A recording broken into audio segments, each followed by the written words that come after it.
Happy Friday, Mayor Dan Pope with a weekly update. Welcome to August. We've been working on budget this week.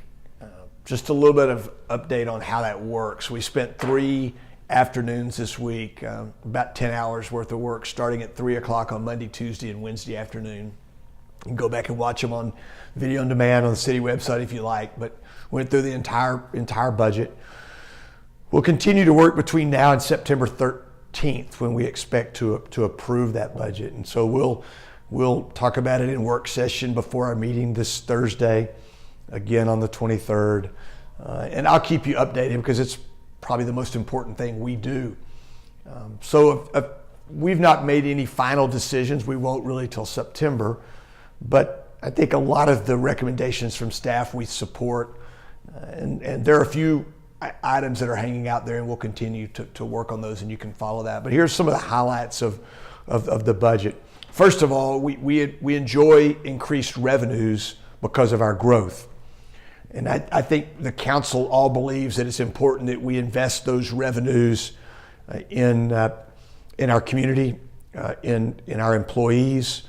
We'll have to balance that, how we invest for the future with how we take care of what we already have. And I think here's some highlights of the budget. First of all, 10 new police positions.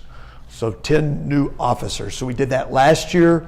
We'll be able to do that again this year with this budget. So that would mean that we would have 453 budgeted patrol officers. So, not in the office, but folks that are out providing public safety. We think that's the right thing to do. The budget will provide for $8.5 million in road maintenance, as well as another $500,000 or a little less in paving of roads, the dirt roads that have never been paved. So all in cash, not being financed, but cash the way you need to do that. We'll buy 83 new vehicles next year for the city of Lubbock. 80 of those we'll pay for with cash. 3 we'll finance. That's a ladder truck and 2 large compactors that we use at the landfill. We'll use those for many, many years, and it makes sense to finance those, but over 96% of our purchases will be financed. We'll use $6 million in cash from our reserves to fund general fund capital projects, generally smaller capital projects. Maybe we can get into some of those on a future video. We still will invest capital in our business units.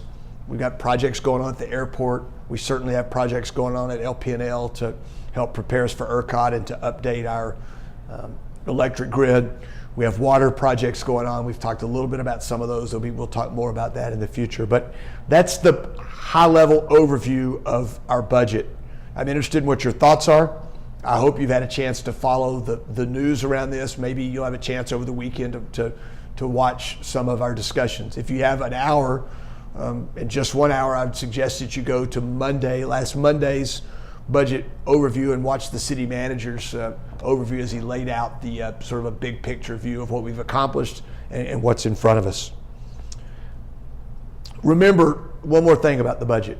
In December of last year, when we funded the public safety project, the police facility project, we told everyone that would increase our property tax by 1 penny.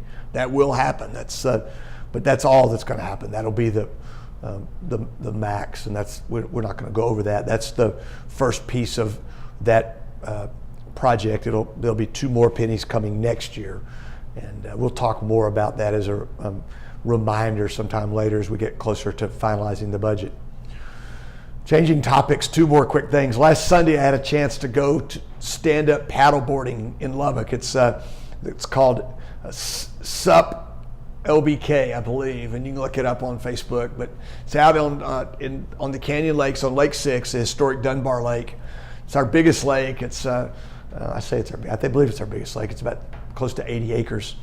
It's a great operation. Local entrepreneurs, the Hodges, own it. It's open on Friday afternoons, all day Saturday and Sunday afternoons. It's a lot of fun. It's my first time to stand up paddleboard. It's I was able to do it without crashing. I really encourage you to give it a try. It's a great place to have some fun, maybe to take the kids out or grandkids out for the weekend. Finally, I hope tonight you'll check out the Friday Night Art Trail. I can't think of a better thing to do on the first Friday in August, and we'll be out there ourselves, and I hope you'll join us. I appreciate your prayers, your good ideas, your encouragement. I hope you have a great weekend. I'll talk to you next week.